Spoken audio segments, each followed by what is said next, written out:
So welcome everyone. Welcome to our Sunday morning class. I'm Hugh Byrne and I'm the original teacher of this class. They're going back 25 years now. So we've been doing this Sunday mornings for a long time. We're now spreading the load. I've got a lot of other things I've taken on, and including a teacher mentoring program that Regina and hi Regina, are doing together this coming 9 months, beginning after Labor Day. So kind of lots of things going on. So we're spreading the load of the Sundays. There'll be 4 of us, or maybe 3 regular teachers. So we have to work out the details, but Regina will be at least one of those, and probably Catherine Flanagan as well, and some guest teachers as well. And my schedule, at least till the end of the year, is I'll be teaching the first Sunday of the month, so that's should be an easy one to remember. If you make selections on the basis of teachers, and I know some people do, some people don't. So welcome on behalf of the Insight Meditation Community Washington, IMCW, which is the kind of the umbrella for all of our activities. And as many of you know, IMCW has just purchased a retreat center down in Madison County, Virginia, at Seven Oaks, formerly known as Seven Oaks, now known as Seven Oaks, to distinguish it, 2 words rather than one. A lovely centre, and it's being improved all the time to bring it up to, ADA and as comfortable as people of a certain age, as many of us are, in our retreat centres, which may be different from when we were 25. So anyway, so on behalf of IMCW and the Centre for Mindful Living, which is a sub community within IMCW, and it's, as many of you know, is a very vibrant, welcoming community. We've been in existence for 13 years now, and particularly in its current form, or most recent form, in the last 6 years or so. We had a centre in Tenleytown, had to give that up with the pandemic. But now we have many activities online, and more and more in person as well. There'll be Saturday live sessions in Tenleytown most months, and we'll be sharing more information about those, and as well as other retreats and offerings. So please check out the CML website as well as the IMCW website. And today, I'm trying to think anything to let you know. The theme for today, I've shared on the listserv yesterday, is cultivating equanimity and peace in challenging times. It probably doesn't relate to many people here, but he says jokingly, I find if many people share a kind of it's like that background anxiety about how things will unfold in the time ahead. And so the great news is, as you know, and I think probably everyone here knows, that how we meet the world as it's unfolding, in all its challenging forms and all its wonderful forms, and how we meet our own responses to the world and its unfoldings, and our own personal, responses, reactions, etc. How we meet all that plays a really decisive role in our happiness and our well-being. And in the argument I'm going to make today is that how we meet our experience is at least as important in terms of our happiness and our well-being. And I would actually argue probably more important than the actual content of our experience. Whether bad things happen, which they will to all of us at some time, that our relationship to what happens is actually the most fundamental thing. We could debate that, and maybe some would want to debate that. But from my own experience, I would say that the most important thing is how we meet our experience, how we choose to meet our experience. And that, though sometimes we have some impact on the world and how things unfold, sometimes we have very little. Stuff happens, a hurricane happens or an earthquake or a war or whatever, and we may have practically no influence on that. But what we do have a great deal of impact over is how we meet, how we respond to that, how we respond to anything. And so that's kind of the core of what I want to be talking about today. And it feels very relevant to me, as I hope it feels relevant to you. And, it's, what I find inspiring about these teachings is that we can come to recognize that our happiness and well-being is, as I think Sharon Salzberg or Sylvia Borstein, somebody said, is an inside job. Is actually a choice on our part rather than a given. I would say most people in the world treat things more as a given. Bad things happen, good things happen, in between things happen. But how we meet our experience is really, as I said, is kind of the decisive thing. So without giving away the story before I do the talk, we'll begin, as we have been doing, with a period of meditation, about 15 or 20 minutes or so, and invite you to just find a posture that's comfortable and relaxed. There's nothing too fancy that we need to do, but just to create the conditions to be as comfortable and relaxed as we can be.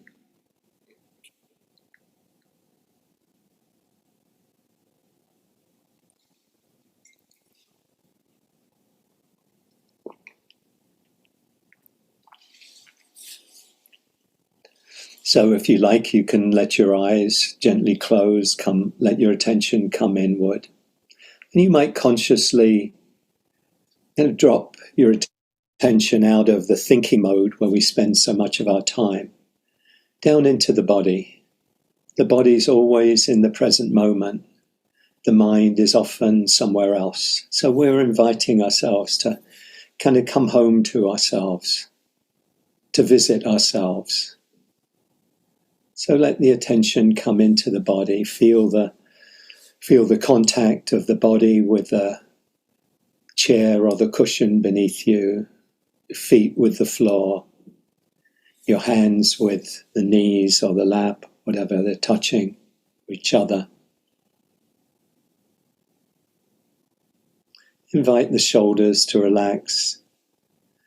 Let the chest be open so that you can breathe easily without tightness or contraction.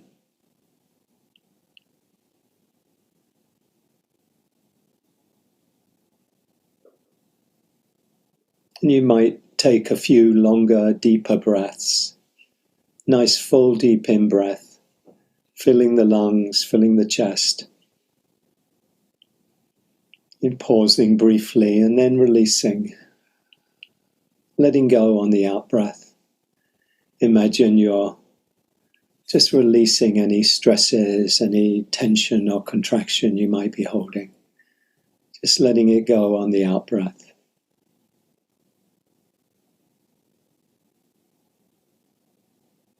Breathing in, calming the body.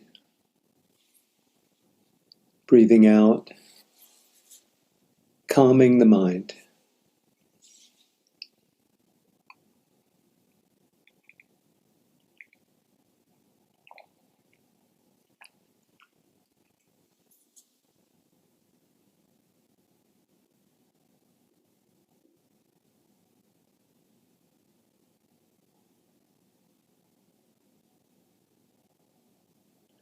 settling into being here, being present with whatever is here. And you might invite a smile or a half smile to your face. Just inviting a gladdening of the mind and the heart. The smile sends a message to our brain and to our nervous system that we can be at ease, we can relax.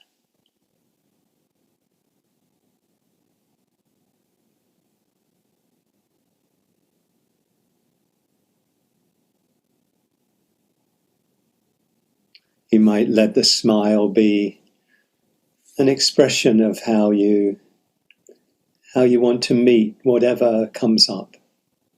See if you can meet whatever guests come to visit with the attitude, with the expression of a smile.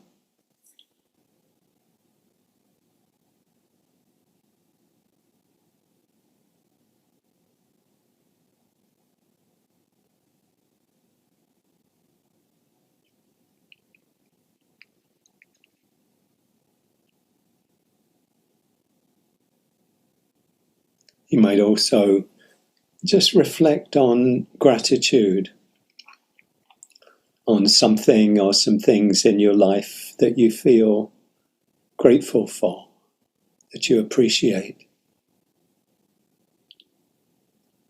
We spend so much of our time thinking about what's wrong or what we want to change or need to change.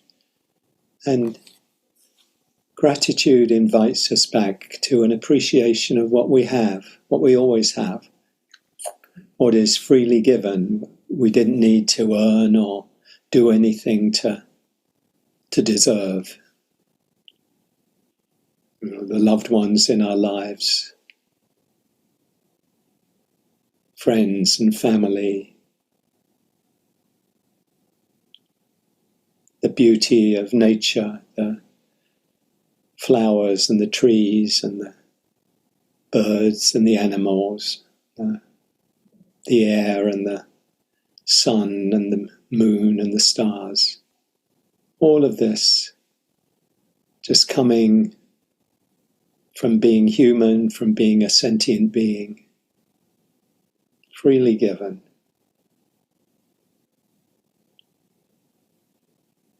All the teachings and the practices that remind us and help us to remember that we have a choice over how we meet our experience and how we act,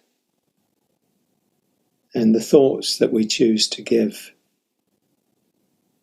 attention to.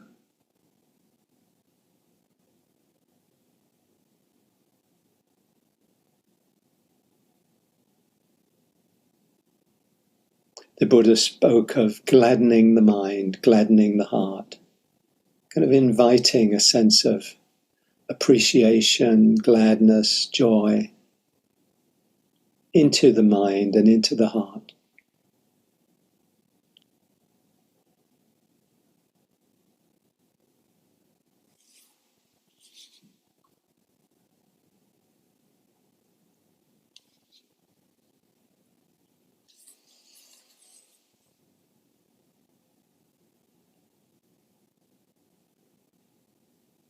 Just appreciating yourself for taking this time. Remembering the words of Martha Postlethwaite's poem Clearing. She says, "Do not try to save the whole world or do anything grandiose. Instead, create a clearing in the dense forest of your life and wait there patiently until the song that is yours alone to sing falls into your open, cupped hands and you recognize and greet it. Only then will you know how to give yourself to this world, so worthy of rescue."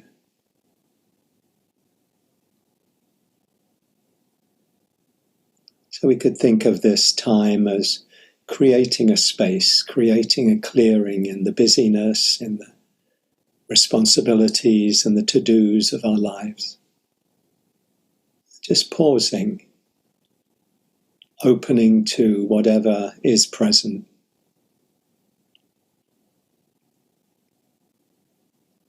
And out of the stillness, out of the quiet, may come some clarity, some insight, some understanding, some kindness, some letting go, peace, that we can then bring into our lives, back into our lives. Only then will you know how to give yourself to this world, so worthy of rescue.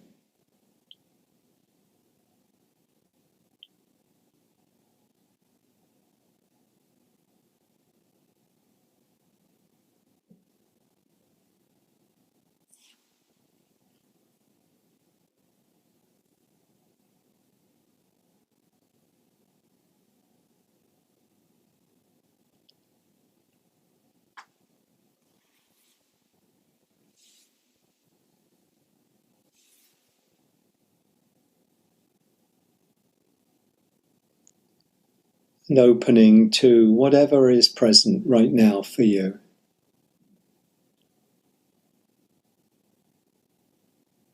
Whatever is here right now is really unavoidable. If you're cold, you're cold. If you're warm, you're warm. If you're tired, you're tired. If you're peaceful, you're peaceful.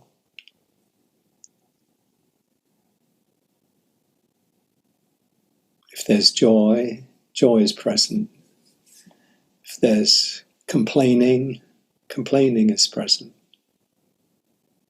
Whatever is here is really a given. But how we meet what's here doesn't need to be a given. We can choose how we meet what's here.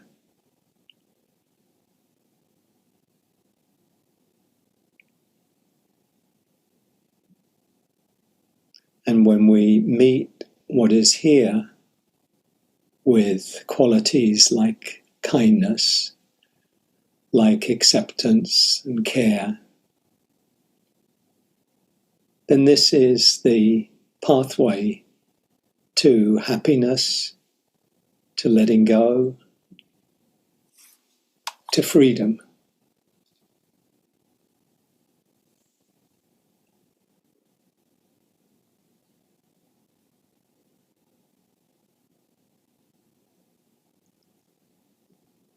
Whereas if we identify with the experience, particularly with the story that goes with the experience, I'm tired and I don't like feeling tired.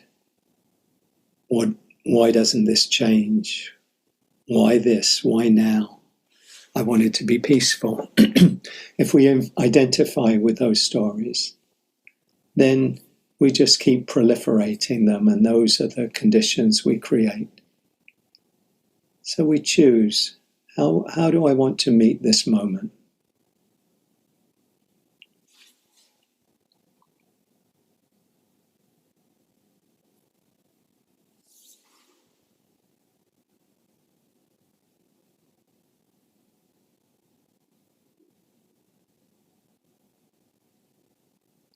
So you can treat whatever is here as a guest coming to visit. Can you, as Rumi says, welcome the guests, even if they're a crowd of sorrows who sweep your house empty of its furniture? Still treat each guest honorably. He may be clearing you out for some new delight.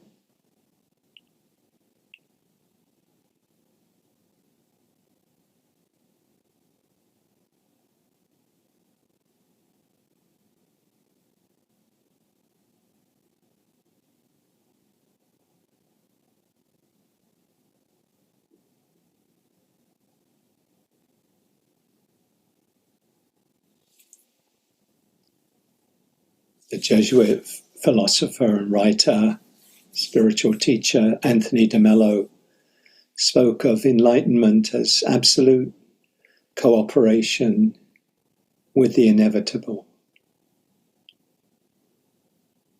We could see our task, as it were, to cooperate with what's unavoidable, cooperate with what is here now.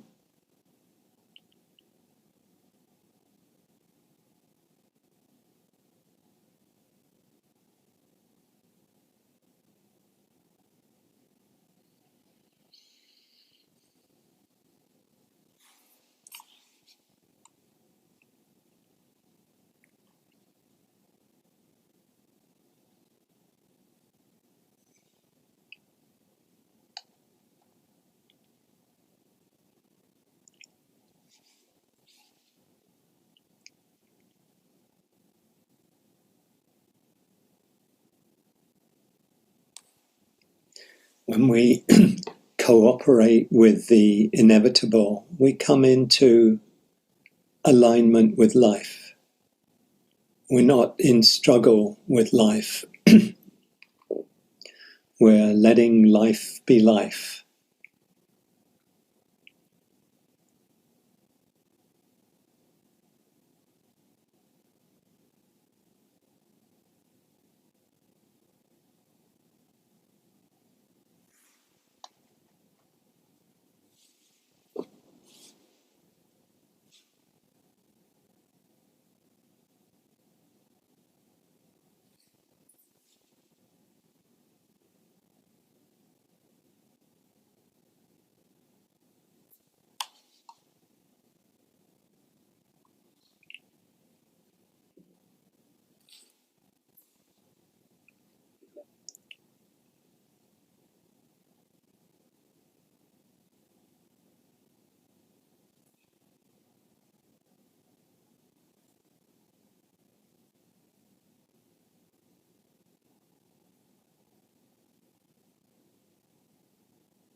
You can let your attention rest on the breath if that's helpful.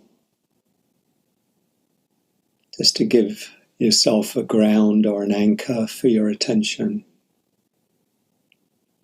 Breathing in, knowing you're breathing in. Breathing out, knowing you're breathing out.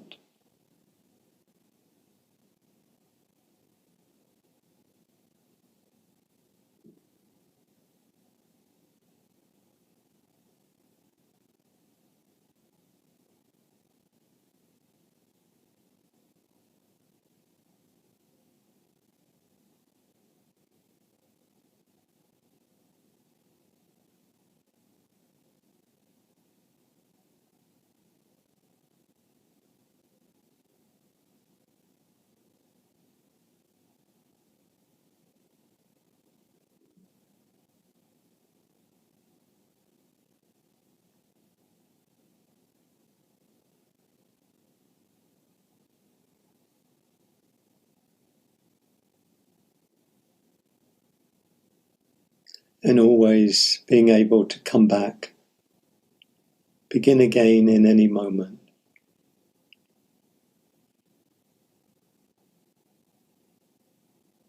Letting go as much as possible of what went on before.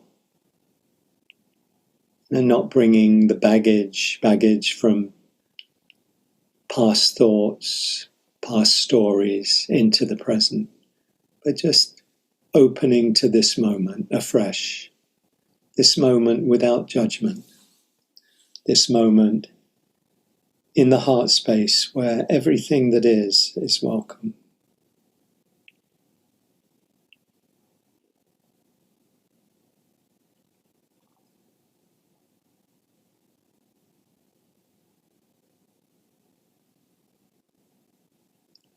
This from Wu Men, 10,000 flowers in spring, the moon in autumn, a cool breeze in summer, snow in winter.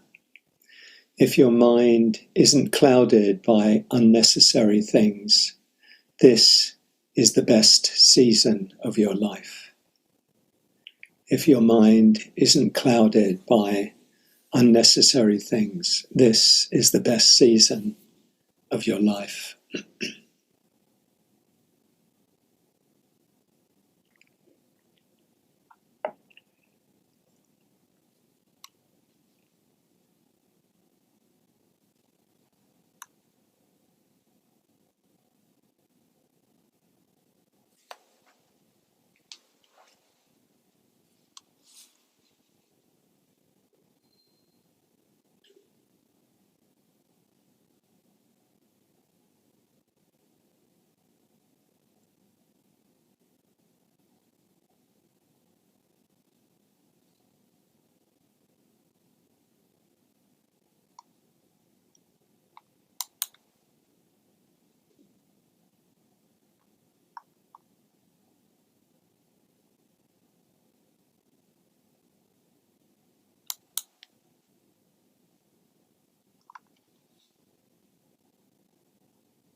This is from a Native American elder story rendered into modern English by David Wagoner.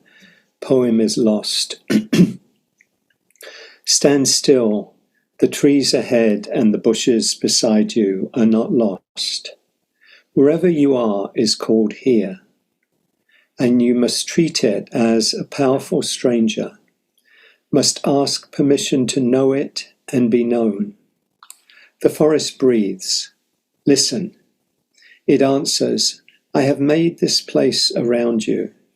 If you leave it, you may come back again, saying, here. No two trees are the same to raven. No two branches are the same to wren. If what a tree or a bush does is lost on you, you are surely lost. Stand still. The forest knows where you are. You must let it find you.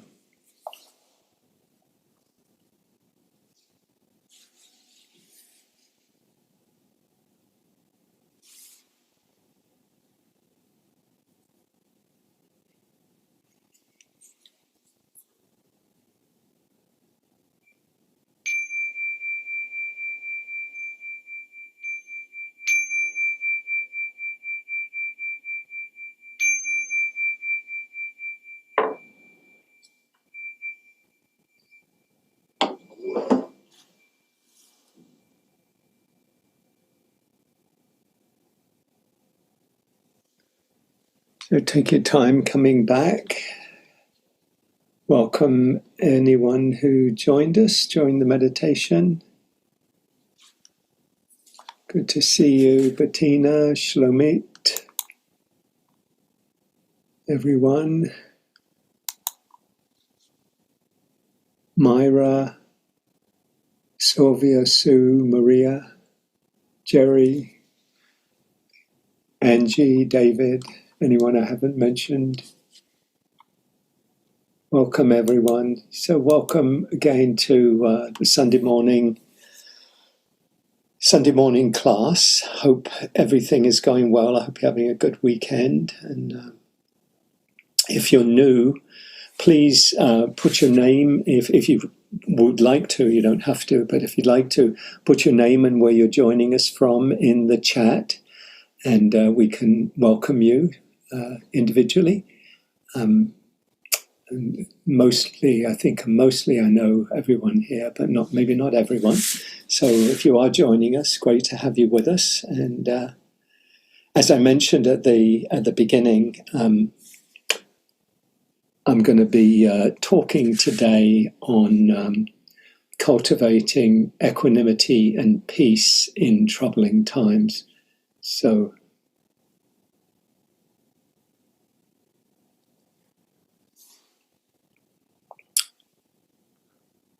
as I mentioned, when I talk to people, often one-on-one sessions, and check in on how they're doing. We all have our range of different things we're working with, whether it's us last week, it was COVID, or whether it's, something going on in the family, or, a sick relative, or whether it's challenges at work, or it's, all of the other kind of life situations that we're all dealing with that come and go and change. And sometimes they're more challenging, sometimes they're more kind of in the background. But one of the things that probably at 75 or 80% or more people I talk to bring up fairly soon is the kind of the larger context. I mean, we're all social beings, we're all care about, maybe all, might be a little bit of an exaggeration, but most of us care very much about our world. I mean, it affects us, it affects our lives, it affects our children, our grandchildren, our friends, our communities, those we love. So there's kind of few people probably on the outer edges who are kind of so oblivious that maybe they might as well be completely off the grid, and then those at the other end who are so equanimous and so peaceful and have such a historical or geological view of things that that they're able to this is wars come and go, and civilizations come and go, and societies come and go, and but most of us, I think, and I certainly put myself in this category, although I think I'm improving, I wouldn't put myself in the place of the fullest equanimity about what's going on. I think it's natural. I think it's natural for us to be concerned, because if we weren't concerned, we probably wouldn't do anything. And it's important that we act and engage, because what else? What was it Margaret Mead said? What else has changed things but a few, committed people joining together? It's not necessarily 51%, although certain elections have come down to that. But change, civil rights or gay rights, LGBTQ rights, and women's rights, and so many other rights that have been fought for, come from people being willing to take action and often put their comfort on the line, sometimes put their lives on the line for because they care. And so it's nothing that I'm going to be talking about today is about under emphasizing or under valuing the importance of what's going on and the importance of engaging. Where this comes from, it's often said, we teach what we most need to learn. Probably familiar with that, that I need this talk as much for myself as for anybody else, because I would say for at least 20 years, probably more like 30 years, I've been the main thrust of this talk I've been aware of. What I shared briefly at the beginning, that how we meet our experience is perhaps even more important than the content of our experience, what actually happens. The response is crucial. As Eckhart Tolle says, if you take care of the inner, the outer will tend to follow on from that. So but there's one thing knowing, isn't there? Knowing in a kind of cognitive way, in a conceptual way. Oh, yeah. It's like knowing impermanence, knowing we're going to die. Who here among the 60 or so people here thinks they're not going to die? And yet we don't always act as though we really, really recognize that. And it's that recognition is that kind of dropping to another level that is really essential. It's really about having understanding move from the more cognitive level to the deeper experiential level, to the place where it becomes, the word often used in Buddhism is, it becomes unshakable. Like a mountain, doesn't get shaken by the winds and the storms, etc. Where it becomes unshakable. That's really what the practice is. The Buddha's teachings are to make our understanding, our insight go so deep that it becomes unshakable, that it becomes, that's the way we live in the world. Doesn't mean we're unaffected. We don't become zombies, that everything is neutral and grey. We can be deeply involved, deeply caring, and that's where it actually leads us. But we're not blown around by, what is sometimes called the 8 worldly winds, the winds of life, praise and blame and gain and loss and pain and pleasure and fame and disrepute. These all come and go, but we can remain steady within them. That's really what the teachings point to. But as Ajahn Chah says, let go a little and you'll experience a little freedom. Let go a lot and you'll experience a lot of peace, a lot of freedom. Let go completely, and that's what I'm referring to here, and you'll experience complete freedom, complete peace. Your struggle with the world will be at an end. So we can think of the teachings as gradual teachings, progressive teachings, that we can let go a little. We can let go of some resentment we have towards somebody, and that feels freeing. Oh my goodness, I've been carrying that around all this time.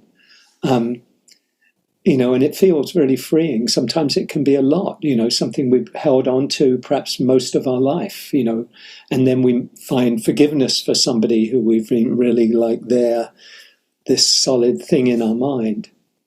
So we can really kind of look at wherever we want to on that spectrum, and it is a continuum, and that, the more we let go, the more we create the conditions for letting go, to be able to let go, until quantity becomes quality at a certain time. Something happens with awakening which shifts from not just an incremental change, but something fundamental shifts in our way of being in the world. So all of that to say that I'm deeply concerned about the state of the country, the state of the world, particularly how the November elections might pan out and the implications. And we know all of this. And obviously, I'm not going to get into the details and the content and the nuances of that. That's a kind of a discussion that we could have elsewhere of, well, this likely to be happening, that. But really focus on the part that we have the most control over. And I'm not going to ignore the part that is about the action in the world. I'm going to stress the importance of that, but from a standpoint really that begins with the inner. As I share the story sometimes of Mahagosananda, who is known as the Cambodian patriarch who organized peace marches across Cambodia in the aftermath of Pol Pot's genocide. And he came to Washington about 25 years ago with support the international campaign to ban landmines. And I remember him talking on the steps of the Capitol, and he said, if we're to eradicate the landmines from the earth, we have to eradicate the landmines from our hearts, from our own hearts. And that's really what these teachings and these practices are about, that if we can eradicate the landmines from our hearts, then we bring into our actions in the world a different kind of sensibility, a different kind of way of being that is really supportive. It becomes a kind of a virtuous cycle that, as I've said, that, what I know to be true for myself is that the way we meet our experience and the way we meet the challenges that come up, the situations that arise, our own reactions to them, when we hear the opinion polls or the news, and we speculate about, well, what will this mean? What will this mean for my children? What will this mean for the community I love, etc.? That how we meet our experience makes all the difference in the world. It makes the difference between, on the one hand, suffering, and on the other hand, freedom and happiness. And the more we meet our experience wisely, compassionately, the more we bring into the world the kinds of energy that support peace, that support connectedness rather than division and conflict. So we all know that if we're really, caught up in fear and worry and anger and judgment and blame, and then we go into engagement in the world from that place, what do we tend to build? We tend to trigger those kind of responses in others, and things get more and more polarized and the divisions deepen. Whereas if we come from a place of peace, a place of equanimity, a place of acceptance, then we bring into our engagement in the world those kind of qualities that are more supportive, of people being willing to listen to each other. I mean, who listen to each other, to another person who's attacking them? Naturally, we go into defensive mode and blaming the other person. But if somebody is really coming from curiosity and coming from compassion, then, and I'm interested in this person. They might be diametrically opposed in their political views and their views of the world. But if I'm really interested in them and their lives and, what makes them tick, then they're much more willing, much more likely to be open and engaging, and to, maybe even, be willing to review their beliefs about things. That obviously not guaranteed in any way, but more possibility coming from that kind of place. So how we meet our experience makes all the difference in the world. And as I've said, for me, it is the primary element in the equation. As Eckhart tells us, we get the inner right, the outer tends to follow. And as I mentioned as well, I've known this myself for a long time, but I still, like so many other Dharma practices, I have to keep relearning it, re-remembering. I kind of get caught, get pulled back into certain mind states. And then so easily, the mind state becomes the driver of things.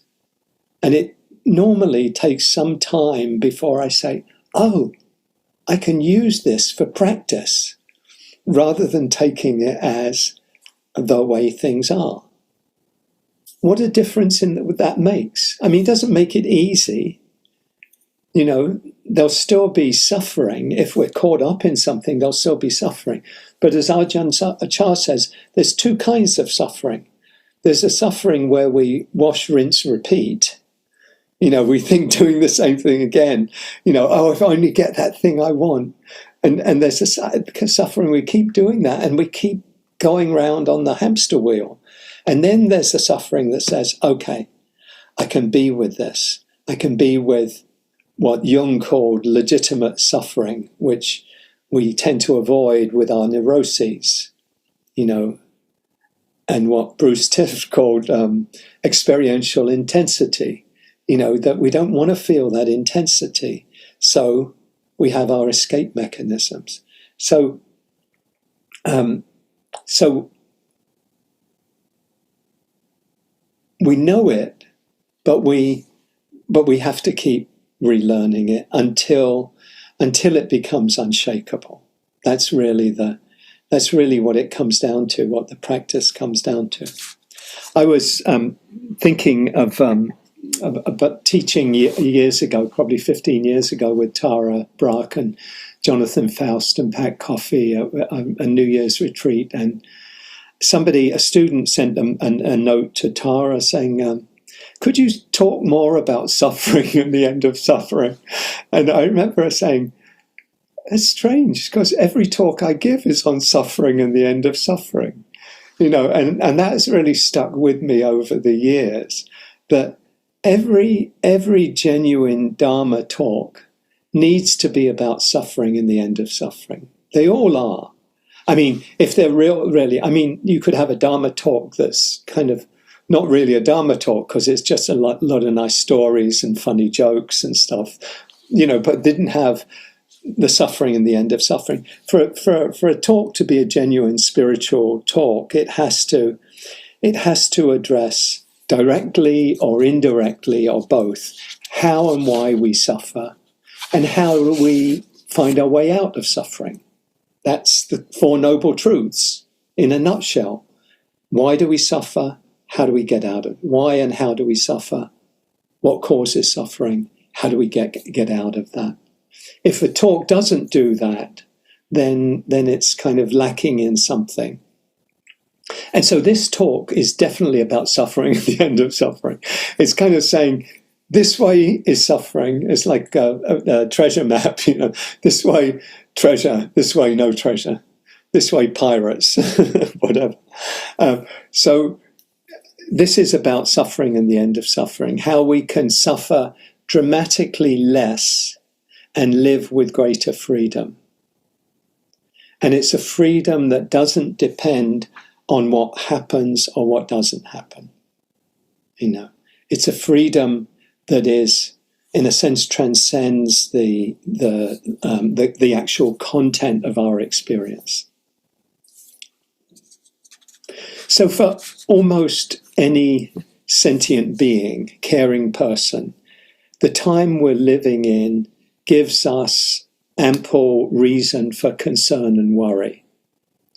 If I were to put it into a kind of a political science, social sciencey context, I'd say the way I see it is that the progressive changes that have been happening particularly the last 10 or 15 years, have caused distress on a cultural level, on an identity level, and to significant portions of the population in America, in other developed countries certainly as well. I think we see very similar things going on.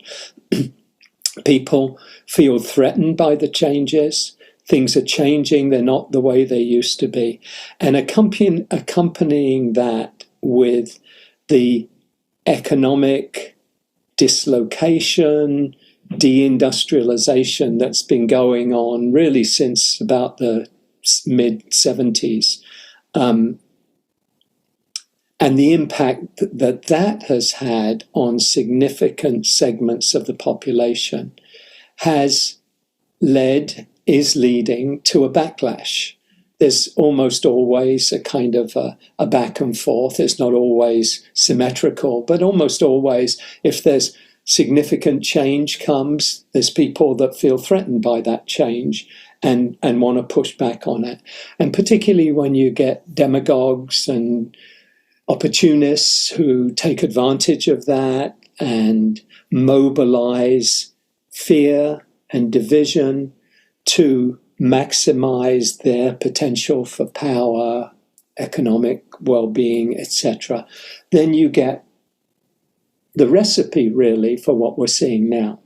Obviously, I'm not saying there's not a lot more complexity to it than that. There is. But I would say those are a couple of the fundamental elements that are going on. So we shouldn't be surprised about what's going on. but we should, I would say we should be definitely concerned, and I would hope that we would all, and certainly including myself in this, we would all do whatever we can in the best way we can. And I'm not assuming that everybody thinks exactly the same way. And I hope that's not the case, because then we really are just in an echo chamber. And I'm not really interested in echo chambers. I'm much more interested in how we talk to each other, learn to talk to each other. But things are at a place where, given all of those factors and others as well, where the arc of history doesn't seem to be bending so clearly towards justice as at other times, that we're more on a kind of the other swing of the pendulum. And easily the fears that come up, the fears on both sides, the fears that lead to the backlash, and then the fears of that backlash that and how it's being played out, particularly when it comes down to elections where, choices will be made that have an enormous impact on our lives, really on everybody in the world, not just in America, just because of the impact that the US has in the world. So easily the fears and worries that come up for us become the backdrop of our life, that kind of low-level anxiety about what's going to happen. It may not be at the forefront all the time, but it's definitely there. I don't know if this resonates for anyone here, anyone speaks to it. Please feel free if you have any comments or things you'd like to share in the chat. If you think this is going too much in one direction and you want to pull it back in another, please feel free. But I am very much wanting to kind of balance both kind of the inner and the outer in this talk. So the fears tend to make us want to take in more information. I know that's the case with me, if I only had more information, then I'd be able to do more and make better decisions, etc. But it actually has the counterproductive effect, typically, of the more we take in, the more fearful we become and the more overwhelmed that we can become. And then we tend to share our views with people who think like we do, because it feels more comfortable to do that. Isn't that the case? I think I certainly find it's the case. It's much less comfortable to talk to people we disagree with, because then we have to be with, disagreement, and it's not, for most of us, it's not the easiest place to be. So things get compounded, and we get caught up in cycles, particularly if the polls are heading in the, quote, wrong direction for us, or things aren't happening that we want to see happening. Then we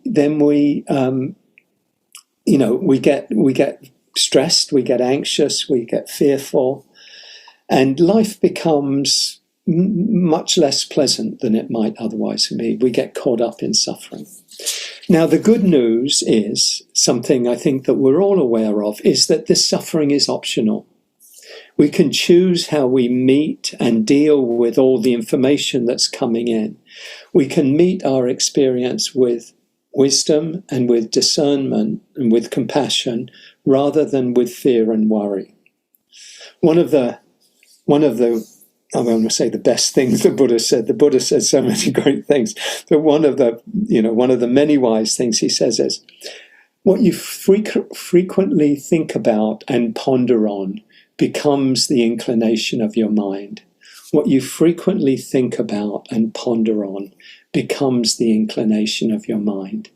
So when we think about, what's going to happen, Project 2025, whatever the kind of the story is in the mind, this will happen, and then they're going to do this, and then they're going to do that.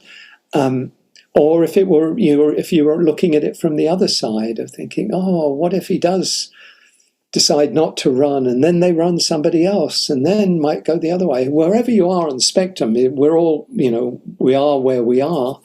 The more we proliferate, the more we suffer. If you think about all the bad things that bad things that can happen. That'll become the quality of your mind.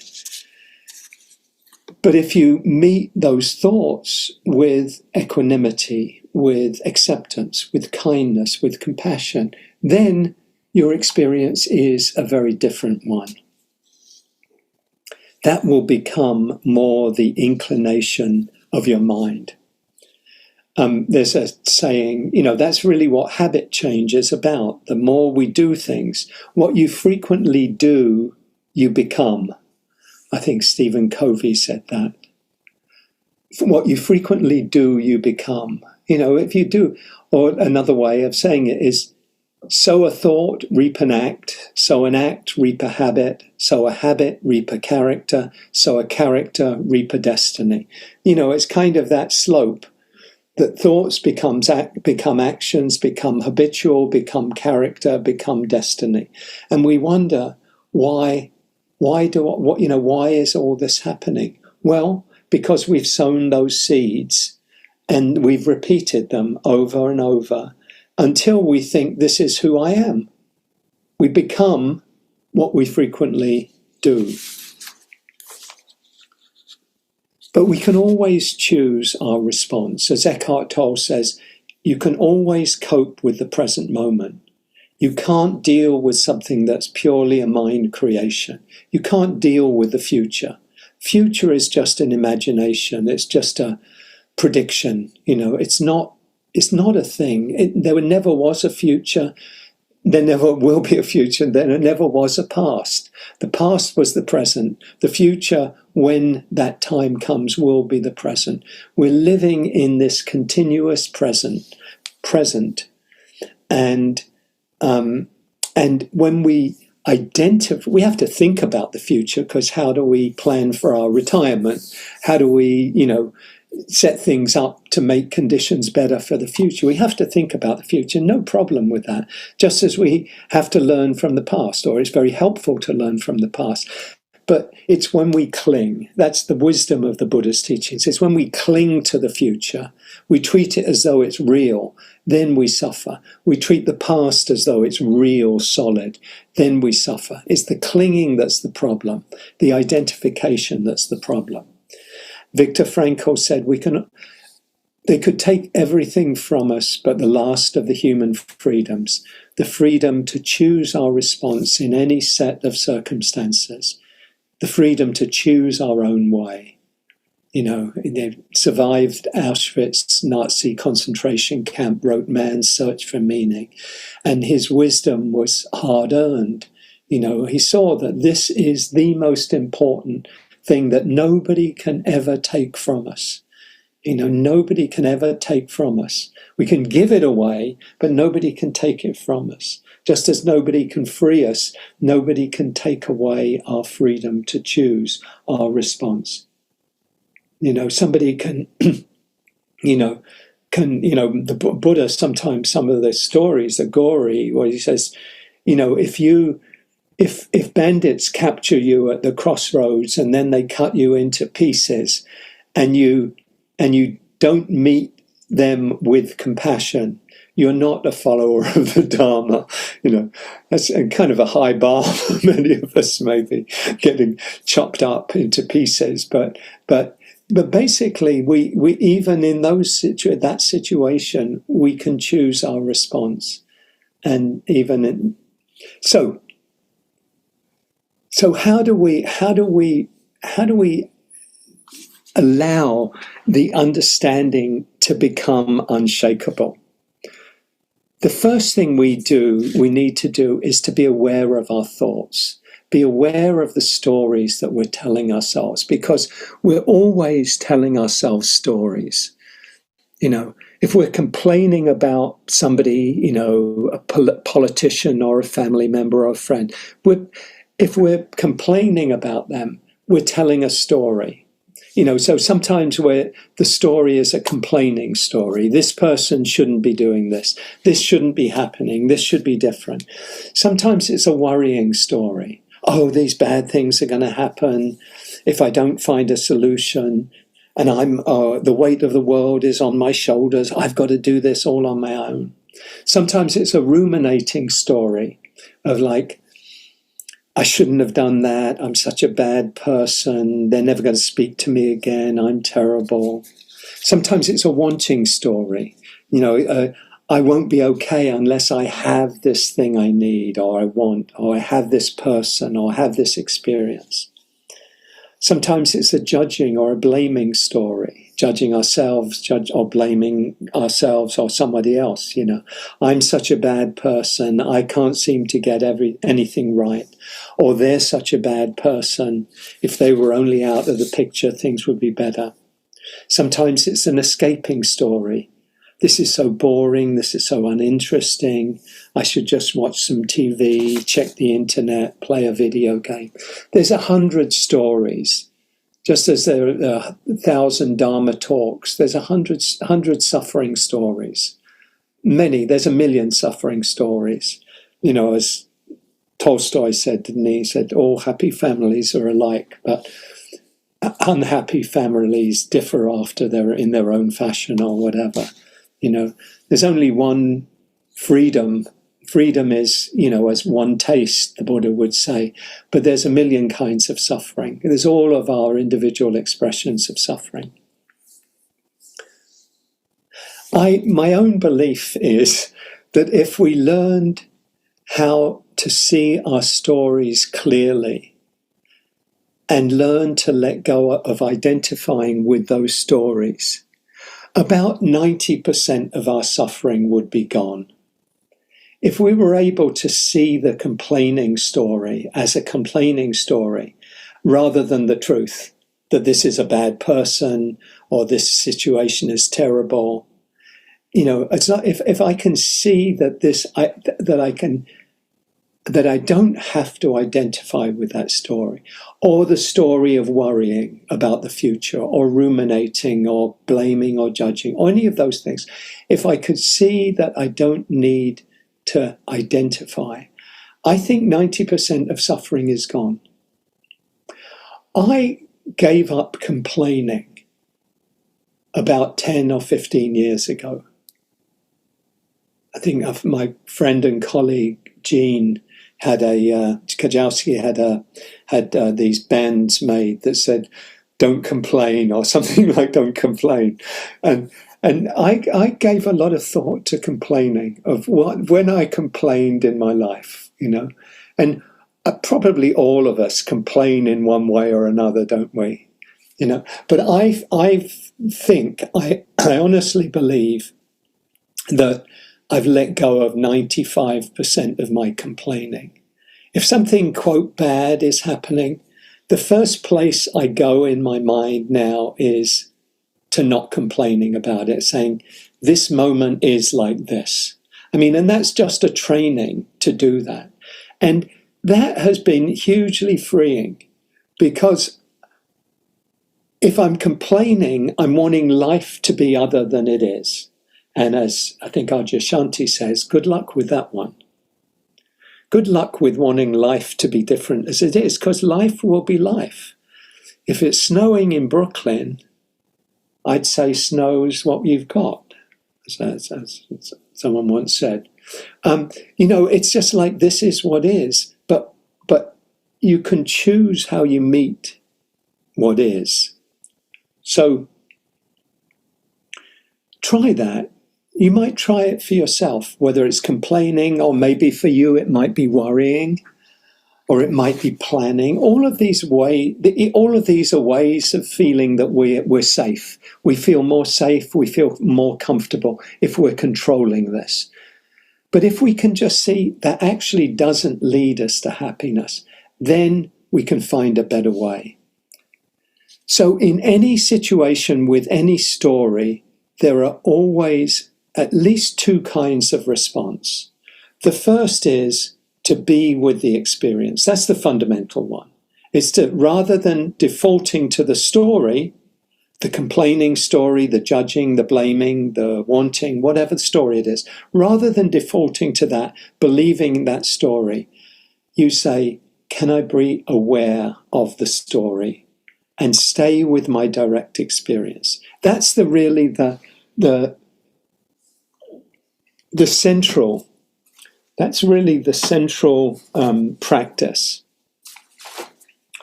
I had a quote from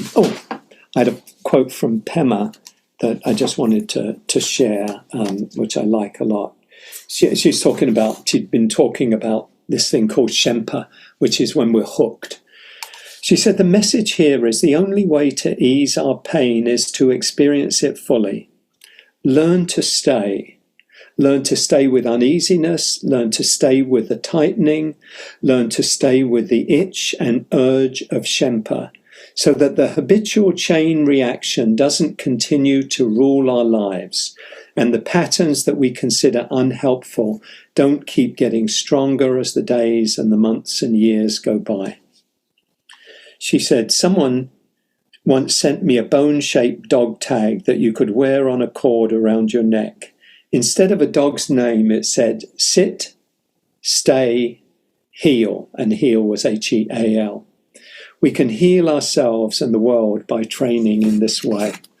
So sit, stay, heal. And that's really the heart of our practice, is to sit, to stay, and to heal. Because the healing comes with the willingness to be with what Jung called legitimate suffering, what Tift called experiential intensity, what Zorba called the full catastrophe, what De Mello called absolute cooperation with the inevitable. There's so many ways of saying this. Radical acceptance, saying yes to what is. It always comes back to this. Can I be with this moment as it is? So that's the first practice, the fundamental practice. The second one is to bring in an antidote to the negativity. So an antidote for complaining, if you find yourself complaining, oh God, I'm caught up in traffic again. Why are all these people out on the road? Oh, all that mishigas, complaining, you can replace it with gratitude. What about, rather than identifying with a complaining story, you identified with a gratitude story? And it's a story, basically, and it's not an escaping story. It's really a true story, that so much is given to us that we take for granted. And if we come back to that, we come to a place of healing and a place of peace, rather than a place of dukkha, of suffering. So we can we can replace a lot of things with gratitude. We can replace judging ourselves or others, or blaming ourselves or others, with compassion. Rather than blaming somebody, oh, they're such a bad person, we can try to understand where their actions come from and meet them with compassion. With ourselves, if we're judging ourselves, oh, I'm so useless, I'm always screwing up, we say, oh, why can't I just be kind to myself, put my hand on my heart, my hand on my belly? May I be happy, may I be safe. So we can replace blaming, judging with compassion or self-compassion. We can replace wanting, focusing on what we don't have, with gratitude, focusing on what we do have. We can, so with each of these unskillful states, we can replace it with a skillful state. Choose your response. Also, a tip from the recovery movement: hang out with wise and discerning friends rather than with people that will keep you hooked into your stories. Just as if you've been in recovery from alcohol or addiction, you don't want to hang out with people that are encouraging you to get back into those behaviors. Similarly, you don't want people who are going to keep on triggering the fears and the worries about, oh, what's going to happen if things are terrible, etc. Another tip is AAA, the American Automobile Association. Action absorbs anxiety. Action absorbs anxiety. Act. Do stuff. Write letters. Send postcards. Do whatever you can about the situation. You're putting your energy in that direction rather than in the direction of proliferation and spinning out. That's a choice. You're effective, potentially effective action. It might be small, but even small things make a difference. So effective action, action absorbs anxiety. And also be discerning about the amount and quality of information you take in. Be discerning. Are you listening to more and more? Are you reading more and more? Are you taking in things from sources that are getting you all hyped up and anxious? Look what they're doing! The world is burning. All of that stuff is, we all know what's going on. They want viewers. They want to hold on to the eyeballs and the earballs, and the way they do this is to stoke fear. And, it's not a judging, blaming thing. It's like that's the business model, isn't it? So, but we don't need to be hooked into that business model. So I think particularly in the next 3 or 4 months, I think thinking about where you get your news sources from. At different times I've chosen, I watch very little news right now. I read news, but I watch less, because I feel it has a different impact on my nervous system. I feel it's more healthy to read and take in a more thoughtful way, and read things that are objective. They're not designed to hype things up. I find that helpful. You might see what works best for you. And as I said, the wonderful thing about Dharma practice is that it's a virtuous cycle. The more you let go of identification with the stories, the complaining, the worrying, the clinging, the escaping, the more you can embody peace, compassion, and equanimity, and bring those qualities into engagement with those we agree with, those we disagree with. Kindness, compassion, equanimity have a beneficial effect in the wider field, so that we're not just serving our own well-being when we cultivate these qualities, but we're also helping create a field of kindness and interconnection. So as I shared earlier with Mahagosananda, let's take care of the landmines in our own hearts. And in doing that, we can help create the conditions where we bring more wisdom, more kindness, more equanimity into our engagement with our families, with our communities, into the social and political and economic field, and see if it makes a difference in your life. And as the Buddha said, see for yourself, ehipassiko, see for yourself. Does it help when I do this? Does it ease stress, worry, fear? Or does it increase stress, worry, fear? If it does the latter, then don't follow those practices. But if it leads to greater well-being and happiness, the Buddha said, then follow these practices. See for yourself. So I would hope that over the coming months that we can, thank you, Donovan, for sharing the link to Tara and friends gig. I was still traveling, so I didn't have a chance to listen to that yet, but I do encourage, I've heard great things about it. Charla, thank you for sharing that. I'm hoping in past cycles we've done letter writing and various things under the rubric of action absorbs anxiety. We won't do that as part of the regular session, but we do some special sessions around that. And if you're interested in that, just let me know. I've got a group of a couple of hundred people that I'll let know about that, particularly as we get nearer to times, and hopefully things will pan out in a good way in the coming period. May it be for the benefit of all beings everywhere.